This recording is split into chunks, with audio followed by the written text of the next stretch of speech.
Hey, everybody. We are Geeking Out Ninjas, and we're here to geek out. What's going on, Craig? Oh, just trying not to fall asleep, Jeremiah. Oh, man. What's going on? You Why just are you so have tired? those, sometimes you just have those days where you're just really tired, especially when your kids come into your room in the middle of the night Yes, several times. that happens. My That wife happens. is my wife is way more tired than I am today. Oh, She had to deal with it more than I did. I just got woke up. She actually went into their room and dealt with the situation. was it just a rough night for the kiddos? Kids they get up and play in the middle of the night sometimes. It's whatevs. Three to five is apparently prime playtime. It is. It is. And my girls always had separate rooms, and we hear stories of how my middle one, Raina, would sneak into my oldest daughter's room to play with her Barbie dolls for a couple of hours in the middle of the night. So, That's awesome. Kids, man. oh, it's good stuff. It's What are you good gonna do? You just got to keep moving. Just gotta keep yawning. Yeah, there you go. It doesn't get. It doesn't get any easier. It's not as much as physical tiredness anymore. Now that they're older, like for me, it's more of the mental um, aspect of it. Yeah. But it does get better. It does get better. You hear that, kids? It does get better. This So PSA brought to you by one tired dad and one other dad that has a lot of experience. yes, yes, not quite as tired anymore. So what's new with going you, on? Jeremiah? No, you're starting first. I What's said it new with you? Am I starting first? Yeah. Okay, let me tell you what I've been doing. So actually, it was today. I started watching some videos on AWS Architecture Associate. Ooh. Yes, so I'm working on a certification to enhance my skills a Gotta little get bit. smarter. I do. If you want to make that money. That's part of it, but I think part of it too is just learning a new skill and getting better at doing some different things because the cloud, man, that's where it's going. I mean, it's already there, but yeah, that's where IT departments are headed though. pretty Going to the much. cloud, making everything on the cloud versus in a server room in your office. Yeah, those days are going away. They are, unless you work for a smaller place, and then it's probably never going to stop. Well. But it's pretty cool. I got I'm in a class, and it's a series of videos that I'm going through, and they have labs, so you sign up with Amazon Web Services, and you can start you right away. You start doing uh, real stuff, so it's kind of cool. Nice. Is it free? The Amazon Web Services is free. The class was only, I think I got it for some holiday special. It's like $12. Nice. I think the test is 150. Yeah, that's pretty normal. Yeah, I think that's actually cheap. I know some of them can run $300 or $400. So yeah, so I'm hoping to finish this up probably in a couple of weeks. And yeah, a lot of those educational certificates have been on a discount since COVID started. Like Microsoft has a lot of other certificates that are discounted because people are out of work, and so they're trying to give people a chance to switch to a new career. I mean, really, I feel like our government could do a little bit more of that, where it's like, all right, we're going to pay for you to get these certificates, as part of, I don't know, maybe as part of a, I cannot not think of what it's called. Like when you get, oh my goodness, unemployment, as part of like unemployment. Like, here's some classes you can take to help you, gain some skills that are valuable to organizations. I don't know. That seems like a better idea than just handing out money. Obviously, people need money to pay bills and stuff, but let's also, like, if people are interested, let's re-educate them into things that are going to make them more money. Like, let's not just send them back out to the same low-paying job where, they're scraping by. Exactly. Well, and it just takes a little bit of searching, but you can find classes where some of them are free. Yeah. But it's the certificates that usually cost, though. Right. Yeah, you got to pay for and if you don't pass it the first time, you got to pay for a second test. So, But if states would pay for those kinds of things, I think we'd have a better job pool. We could. So, maybe we wouldn't have to raise the minimum wage to $15. Oh, are we getting political? I don't know. What is new with you, Craig? So I switched from LastPass to 1Password. So I've been using LastPass, and if anybody doesn't know, LastPass is a service that saves all your passwords. I actually have it create all my passwords, so they're just a bunch of random numbers, characters, letters, all like 20 plus characters long, because if anybody ever hacked into one of my accounts, it'd all be different for every account. Right. So I've been using LastPass. I don't even know how long. It's been really long. I don't know how long LastPass has been around. I want to say I've been using it for at least 8 years, probably longer. Yeah, that's a long time. Yeah, longer than that. And I even switched to their family plan in the last couple of years when I finally convinced my wife to stop using the same password for all of her accounts. Yes. Which, if you do use 1Password for all of your accounts, please just stop. Change all your passwords now. I've dealt with too many people who have had their accounts hacked because the password that they use for everything got hacked in this one, or not hacked. It was exposed in a data breach for some sort of company. I don't know, some website that they used that was not secure. And now all of your passwords for all of your accounts, your bank account, your Amazon account, all the things where they can get your money. I mean, those are all exposed too. So please don't use 1Password for everything. It's a terrible idea. You're just begging for someone to take over your life. But I switched from LastPass to 1Password. And the one thing I like the most, I mean, there's a lot of similar functionality. I mean, it saves your passwords. It creates passwords or generates password for you. I think it does a better job of password generation because you can do more than just like random characters and letters and stuff. You can have it do like pass phrases, so it's like words strung together that don't make sense. You can also save credit cards and your Wi-Fi passwords and tons of stuff like that that are super helpful. Social security numbers for your whole family. A bunch of different things like that. But the thing that I like the most is their shared vault. So with LastPass, there was a way to share your passwords with another person, but it wasn't real elegant. Sure. To me, it seemed like it was a hack that they put together. Like, here's this thing where we used to do it for one person. Now you can kind of share it with other people.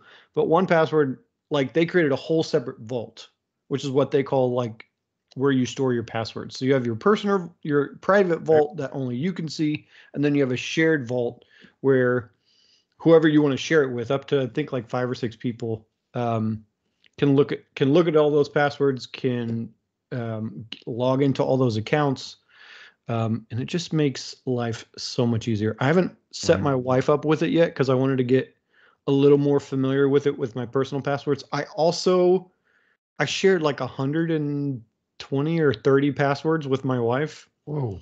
Yeah. I had like 800 to 900 passwords saved total. Like, it's insane how many you acquire over the years. That's true. Yeah. I mean, they're all different, which, who the heck's going to remember 800 to 900 different website logins and stuff? There's no way. There's no way. So you need something like this. And so I got rid of like 300 passwords. So I went through every single one. I deleted all the ones that either didn't exist anymore, which there were a bunch. Right. Or I'd click on a link that took me to like one of the sites and it was like super sketchy. And I was like, I'm just going to delete my account for this website. I don't remember what that is. So goodbye. So yeah, I spent a lot of time going through all that stuff so that when I shared it with my wife, it wouldn't just be like a bunch of random garbage. Right. So it's actually stuff that we'll use. Like if anything ever happens to me, my wife has access to all the accounts and all the things that she needs access to run our house, bills and Wi-Fi passwords and all that kinds of stuff. So super, super awesome. Loving it so far. It is $5 a month. So it's like $60 a year, but that's nothing. The convenience of it and the safety of having all your stuff stored and randomly generated is, I mean, it's $60 a year is, it's totally worth not having your life ruined by having your passwords exposed. 100%. Well, so can I share something I learned recently? Please do, Jeremiah. So with us traveling and sharing Wi-Fi passwords with different locations that we had to stay at recently, I'm late to the party. I get it, but going into settings and looking at the Wi-Fi that I'm connected to and clicking on it, I can share the password with a QR code. Yeah. That's a new thing actually that's been around for a little bit on Android devices. I think it's pretty new for like iPhones to be able to do things like that. That was amazing. Yeah. Being able to share it with my kids so that we were at different locations. Here, just look at the password, bam, and they got it. Yeah. I didn't tell. Uh-oh. At one location, it was this weird long password because it was someone. Are you losing me? I lost you for a second. You're back. Okay. Technology, it's great. It's wonderful. But being able to share the QR code so that it was a weird long password. Yeah. And not having to look it up or anything. It was just, love it. So awesome.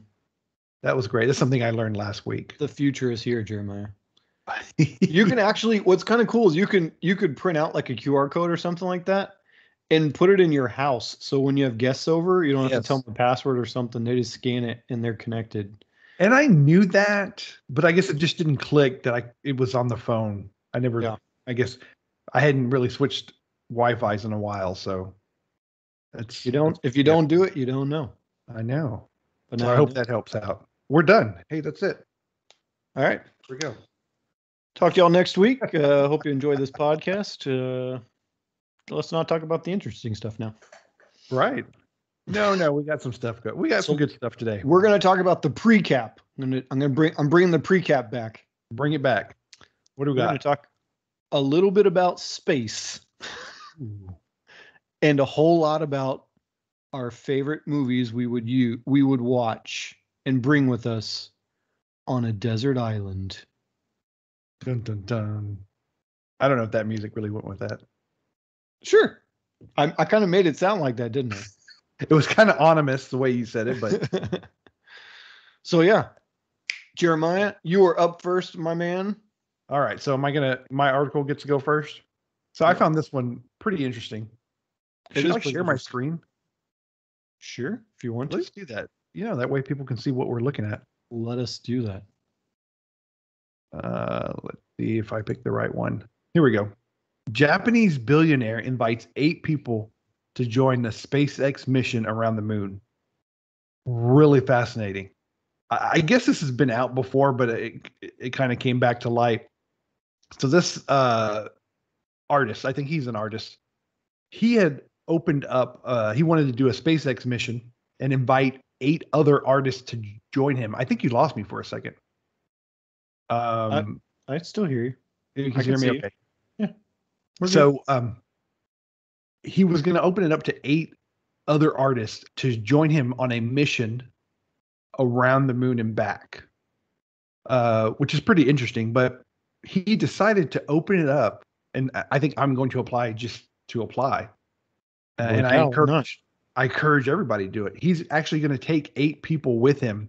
They don't have to necessarily be quote unquote artists, but he wants them to be considered an artist in whatever field they work in.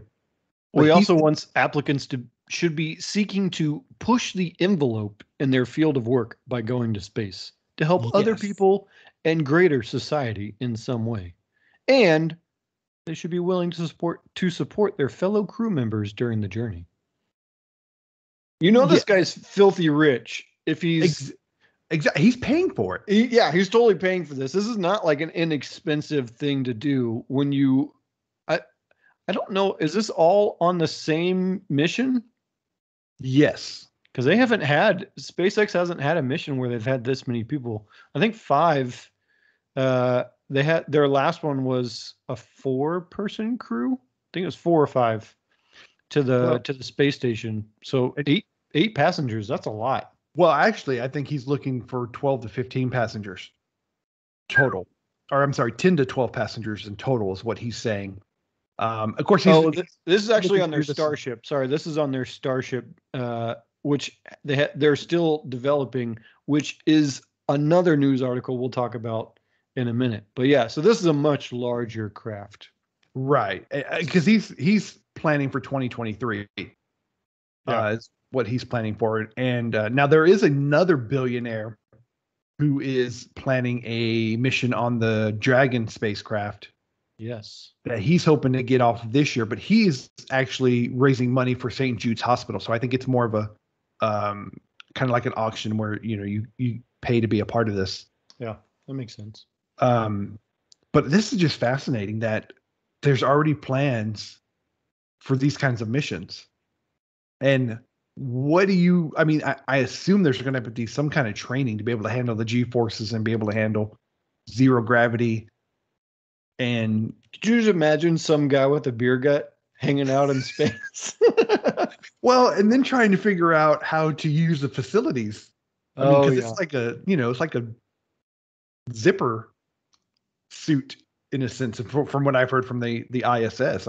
It's not just point and shoot kind of thing. No, yeah, I've heard of the toilets that they use. It's pretty crazy. Even could you imagine being a woman having to use the facilities? Well, yeah, and that's it's bad enough for guys, but women have it way worse when it comes to that kind of thing. Exactly. So it's pretty interesting. I thought it was a pretty fascinating article. Yeah, I'm looking forward to that kind of stuff. It always seems like it's really far away, but then it happens. You're like, oh man, that seemed like it was just yesterday. We were talking about this crazy Japanese billionaire trying to get tons of people on a private citizens to go to space together. I'm very interested. I really don't want to go, but I'm interested to see who goes. And I totally want to go. I don't know. That's a long ride. I think it's how many days? Is it 10 days? I don't know. That's not that bad. I could be gone for 10 days. In one little bitty spacecraft, and yep. I don't know. I would do it. To be one of the first private citizens to ever go to space, it'd be pretty cool to have your name on that. That is not a safe trip, though. Oh, it's totally safe. Oh, no way. Totally safe. No way. Totally safe. Plenty of time to perfect the Starship by then. Yeah, there's a lot of time. Speaking of the Starship, might as well just get this one out of the way. Exactly. So SpaceX did their serial number 10 Starship launch today. Mm-hmm. Lifted off like normal, perfect. They do what they call a belly flop.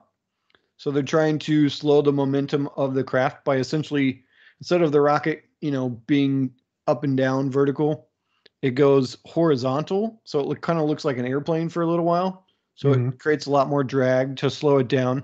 So they're not wasting a lot of propellant trying to slow the craft down. And then they reignite all 3 engines, and then they tilt it straight back up and down.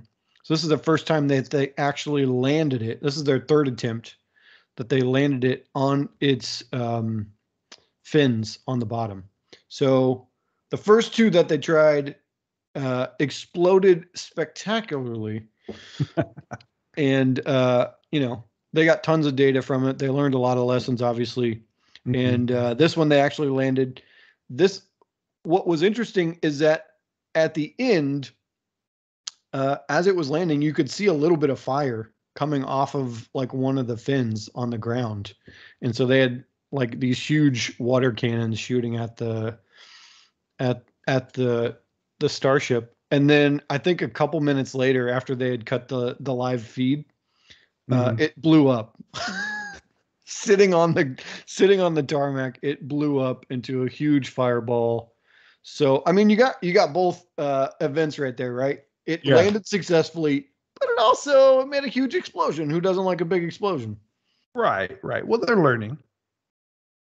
So this particular one is designed to ferry astronauts and 100 tons of cargo. Am I reading that right? That's a lot of cargo. This one's going to be for their missions to the moon, missions to Mars, and beyond. These craft are going to be ginormous. Yeah.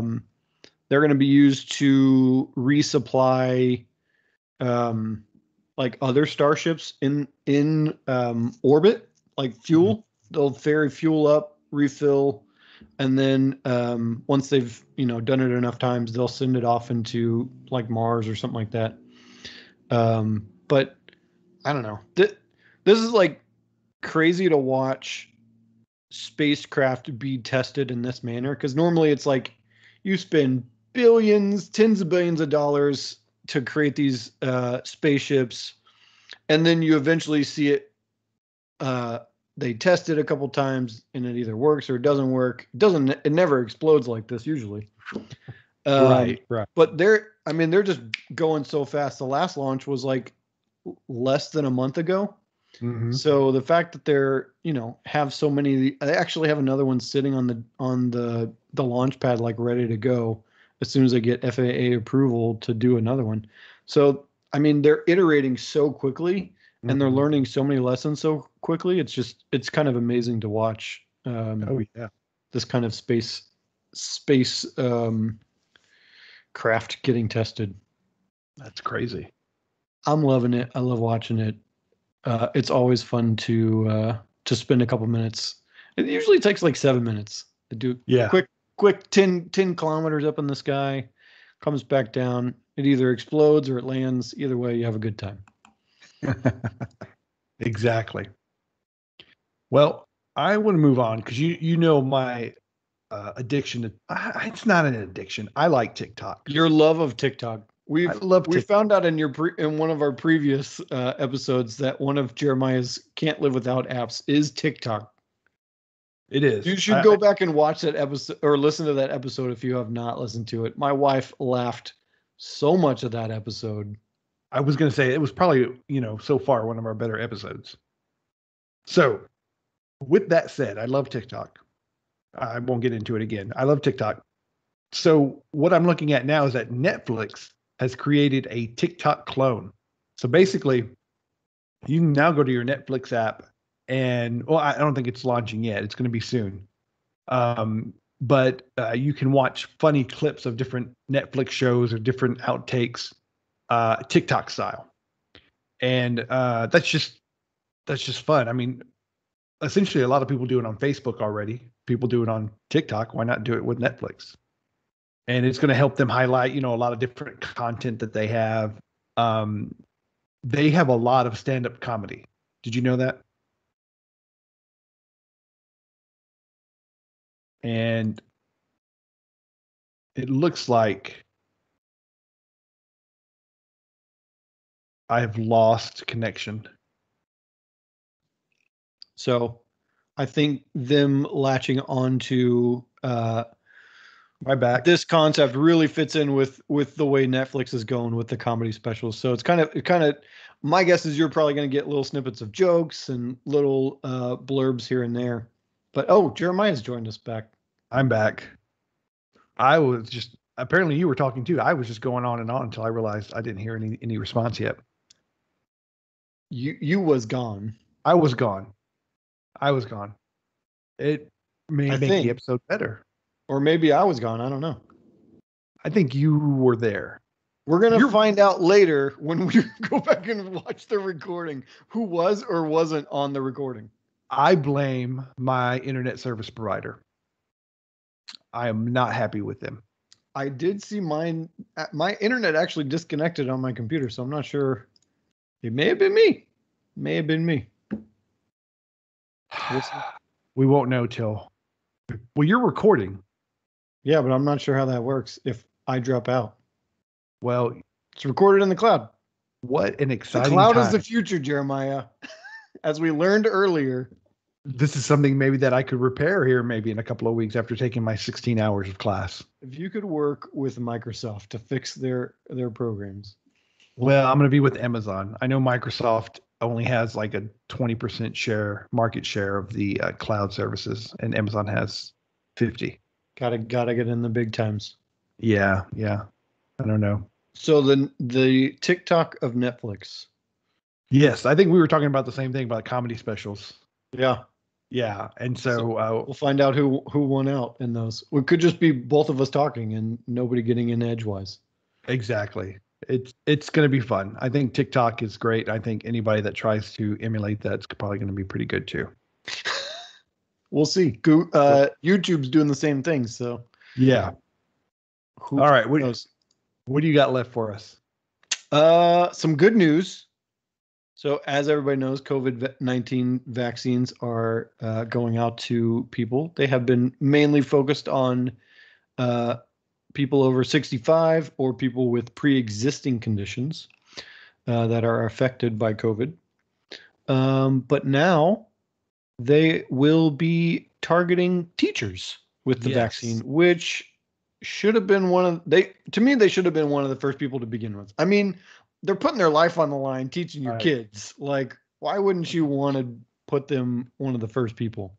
So it's good to see that they finally did this and that the teachers will finally be protected, while also making sure your kid is not a dum-dum.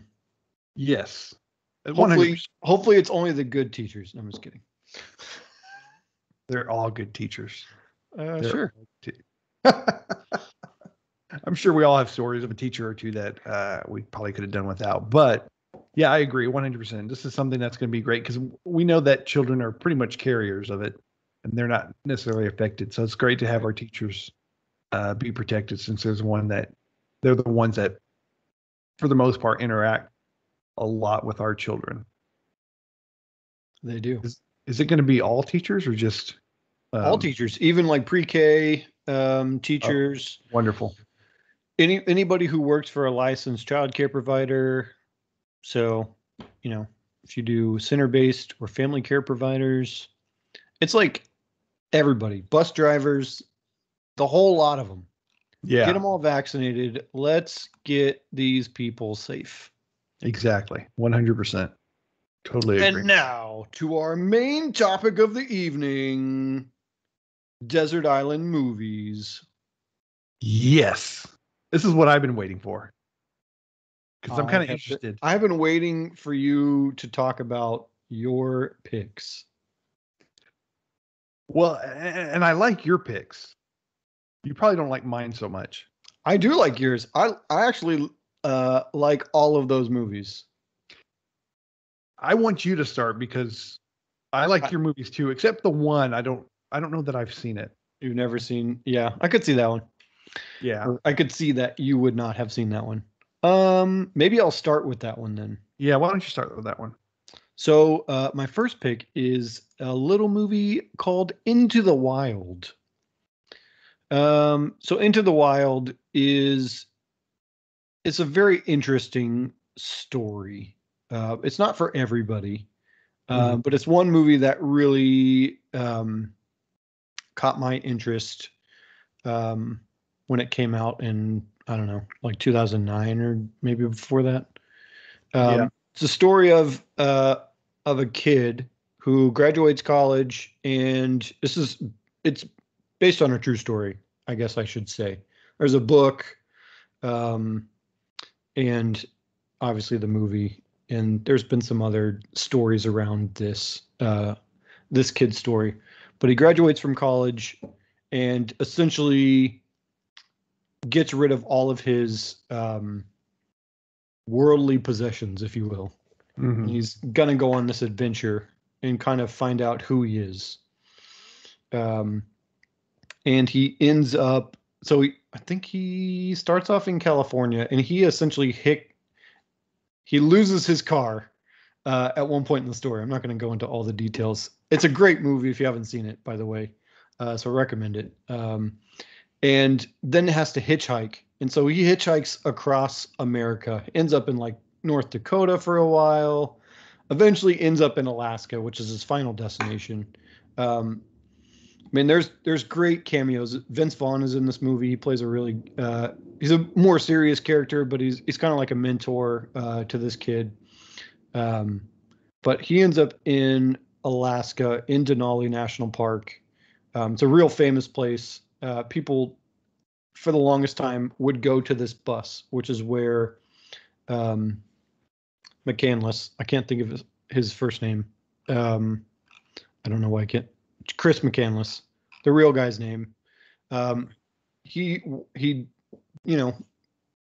has his pack on. He's got like books on like what you can and can't eat. He's like, he thinks he's prepared for this, right? And he goes out there and he finds his bus and he kind of camps out in this bus, and he's there for I think months. He's trying to live off the land, and things go wrong. He eats something that he's not supposed to eat. Even though he thinks it's something that is totally safe. He's going through his book and trying to figure out what has made him sick. And so he essentially starves to death. Because he can't move. His like muscles are atrophied and all sorts of stuff. But he ends up dying out there. But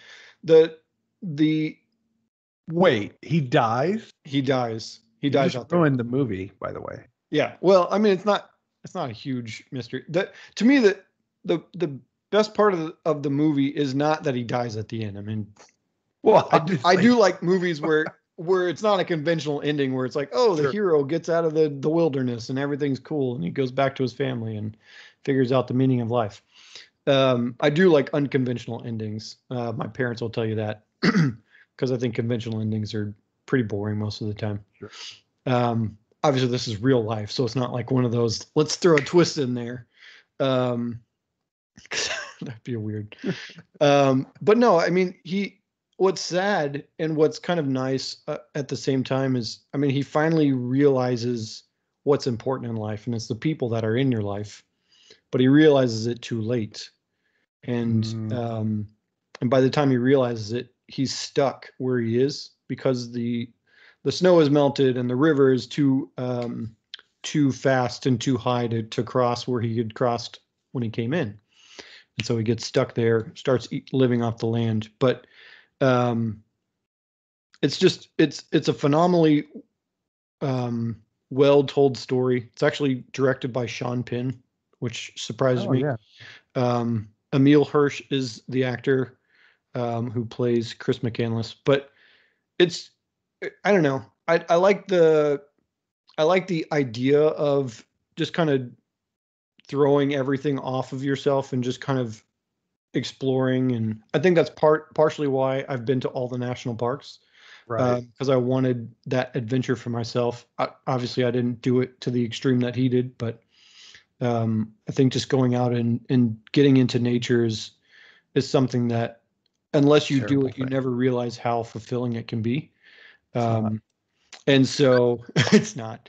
So yeah, I mean, this is like one of my picks that I could probably watch over and over, and I probably cry like every single time. But it's just one of those movies that like it speaks to me, and so I really like it.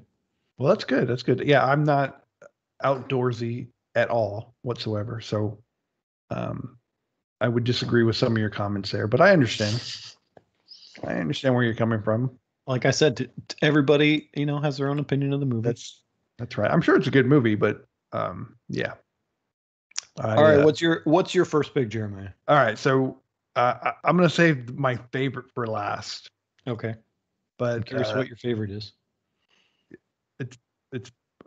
I'm going to tell you about The Bourne Identity. Okay. So that's not your favorite. Not my. I could watch The Bourne Identity. I could watch all of them. But I just went with one instead of the trilogy, the first one, The Bourne Identity. A lot of action, very cool. I am a fan of Matt Damon. Who is? If you haven't seen this movie, I mean, you got to go see these movies. They're fascinating. It's intelligent writing. Well, the guy who wrote it originally. Yeah. But I think it translated well. I think they're actually set in like mid 2000s when they actually came out. Right. But even then, I mean, they were able to write in the technology pretty well. I mean, overall, I think it was just really good movie, really well written, and almost anything Matt Damon's in, I'll probably watch. So, what's interesting about these movies is they use like a different camera technique to film the action scenes. Mm-hmm. This was like the first movie of its kind that did that like handheld like action scene. Yes. But they do it. But what's interesting is they also still do it better than most people who try to copy them. Because everybody tries to copy them, they do like these unintelligible like shots, and you're like, what is happening? But Bourne does it in such a way that it's easy to follow what's going on. But it's just like the intensity of the fight scenes is so good. Yeah. Oh, and I'm not really a violent person. I don't really like violence, but I mean, it's so intriguing the way they shoot it and everything that happens. I will say the Bourne Legacy was not one of my favorite. We're not counting that one. We're just talking about the trilogy. Right, the original trilogy. So that is definitely one that I could watch over, and I do. I've watched it over and over and over. You know what's funny? I can't remember if this was Bourne Identity or Bourne Supremacy. I came back from a trip, and I was like wiped. And I don't know how I got talked into going to the movies, but I go to the movies, and it's one of these two movies, and I fell asleep like midway through, and I'm like, how did I fall asleep through this movie? Like, I was like wiped out, but I was like, holy moly, I fell asleep through a Bourne movie. That number one is I would say almost impossible, but I will say this: the reason I stopped going to midnight movies is I went and saw episode 3. Star Wars, by the way. Star Wars. If I say just in case you're not familiar. Read the midnight showing. Yeah. And I fell asleep during the lightsaber fight. The Anakin Obi-Wan? No, before then it was Yoda, really? Yoda and Palpatine. Oh, okay. Yeah. Well, we were part of it was we're sitting in the first row. Oh, yeah. Right. So I'm looking up. So my head's already laid back, and I wasn't young anymore. Yeah. Kind of fell asleep. So I can't do midnight movies either. I fall asleep at 8 o'clock if I sit there and watch TV. So I'm old, but I've been doing that since I was like a teenager. So whatever. All right, Craig, what's number 2 for you? Let's go with Braveheart. Oh, I love Braveheart. I don't care what anybody says about this movie. This was like, what's crazy about this movie? So I think it came out in 94, right? Mm-hmm. So I was 10 years old. My dad took us to the movie theater as a family to watch this movie. It is a hard R movie. It was worth it though. It was totally worth it. I mean, I still love this. I still love the movie to this day. My wife and I both really like this movie. There's so many good things about this movie. I think the acting is really good. Mel Gibson's accent, maybe not the greatest of all time in this movie. It's a little off and on. I don't know. There's the love story. I like those things. The love story is actually really, really good, which sets up the revenge, and the whole reason for him going after England and whatnot. Oh yeah. But it's just there's so many good things. I mean, who doesn't know freedom when he yells freedom at the end? Everybody knows that, whether you've seen the movie or not. Yeah, classic movie. I mean, so many lines, so many storylines in it. It just, it's a well done movie. It's one I could watch a lot, and it's really long, which, you got a lot of time to kill on a desert island. Again, yeah, you do. Great pick. I really like that pick. Do you have a sword? Like a dude. You can see it on the back of it, can't you? Oh yeah, there it is. Yeah, you were there, weren't you? I was there when you got it. Yeah. My bachelor party. So my dad actually got me. For those of you who are listening to the podcast, I actually have like a replica of the William Wallace sword. I don't think it's as long. It's still really long. It may be as long. I think it's like 4 feet high.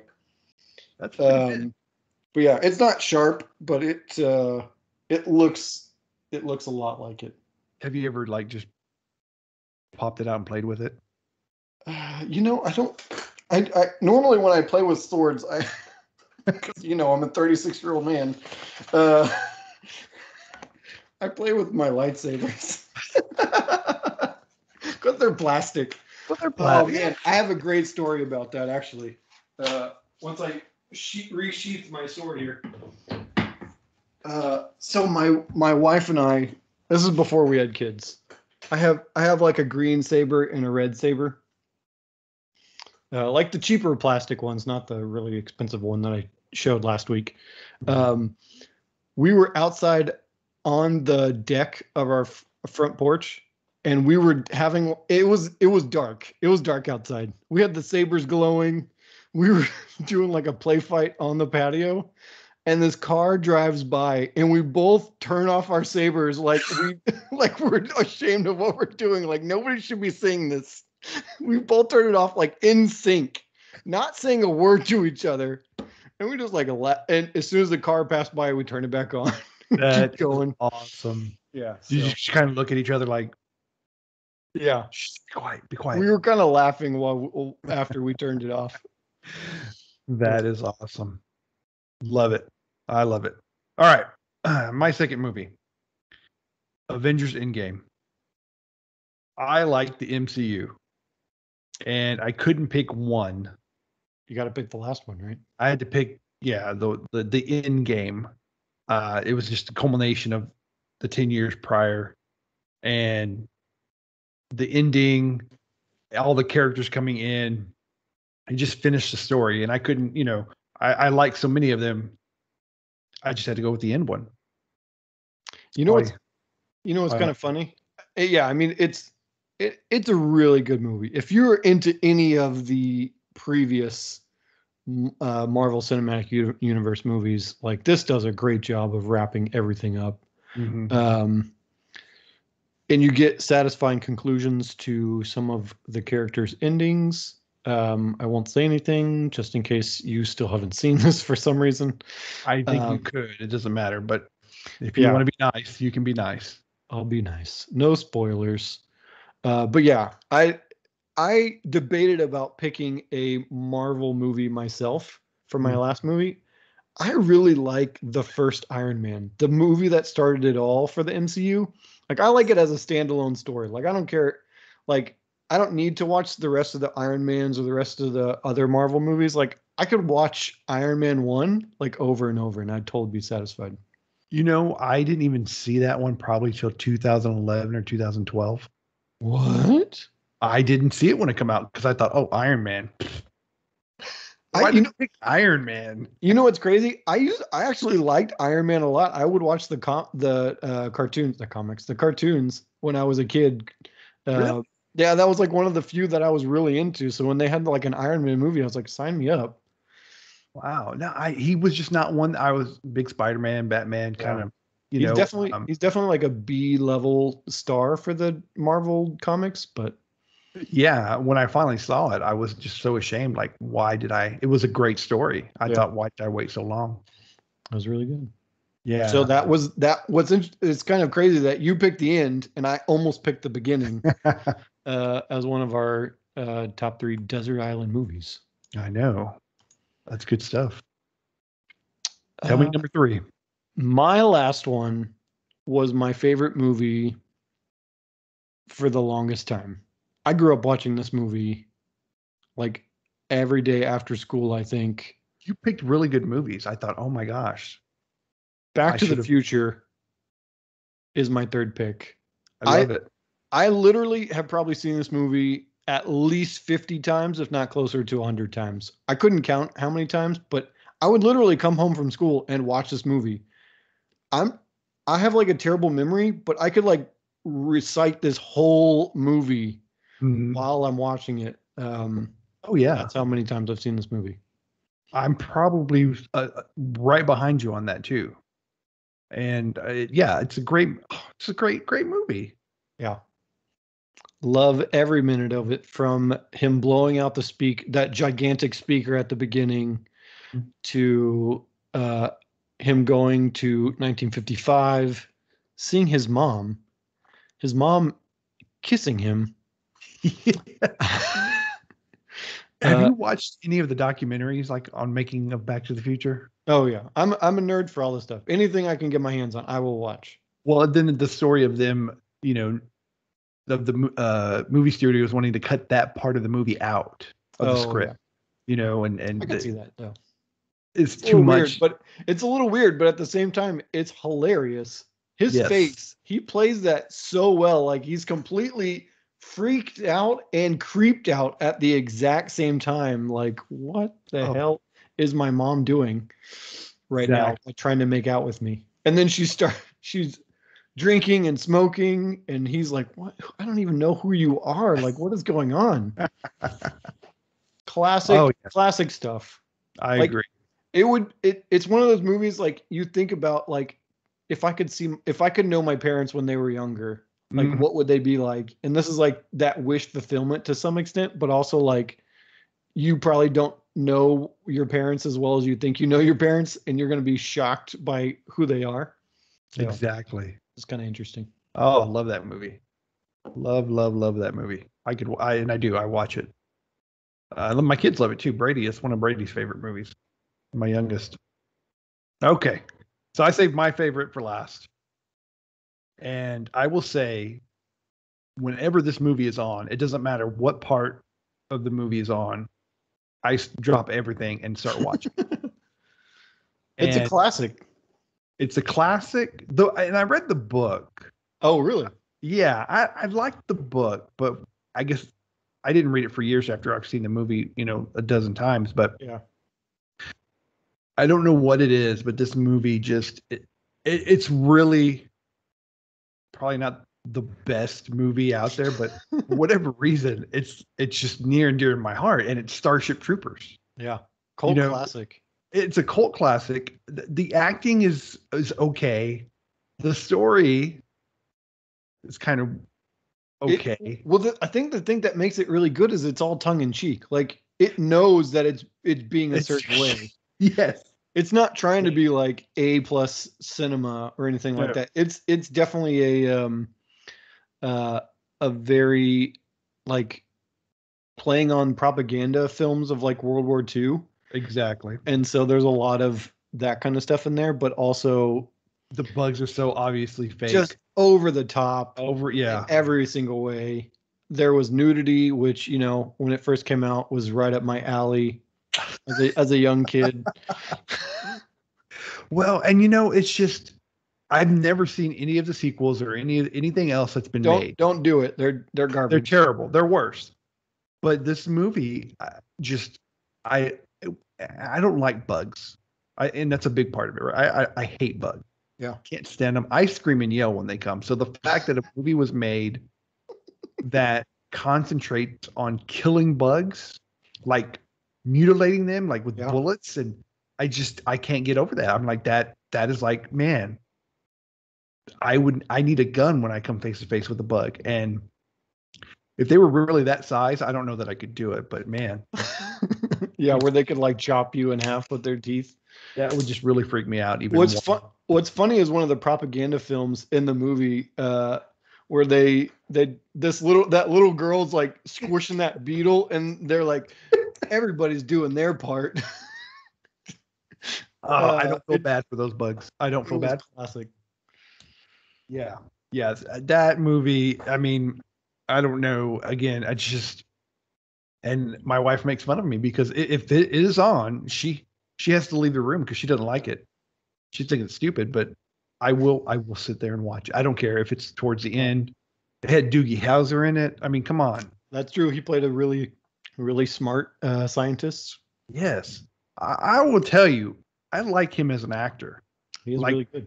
He's a nice guy too. Is he? Yeah. Neil Patrick, you met him? Yeah, we're best friends. I'll get him on one of the episodes later on. Dude, because I just find he's amazing. Yeah, he's a really cool guy. I don't actually know him, but he's really yeah. Yeah, really good actor, really nice guy. But yeah, again, it's just a weird movie kind of when you think about everything that's in it. Yeah. And It's really nothing like the book. The book is Oh yeah. The book talks about killing bugs, but the whole premise with the propaganda and the way they put the newsreels in the middle of it. I mean, the book was nothing like that, but oh yeah. I guess they had to make it different, but I just love killing bugs. See, that's what's good about, or that's what makes certain movies interesting. You can't always adapt a book straight word for word from the source. You got to put a spin on it, make it your own. And I mean, that's what makes this movie interesting. I think if it would have been like a straight adaptation or adaptation, it just wouldn't have been as good of a movie.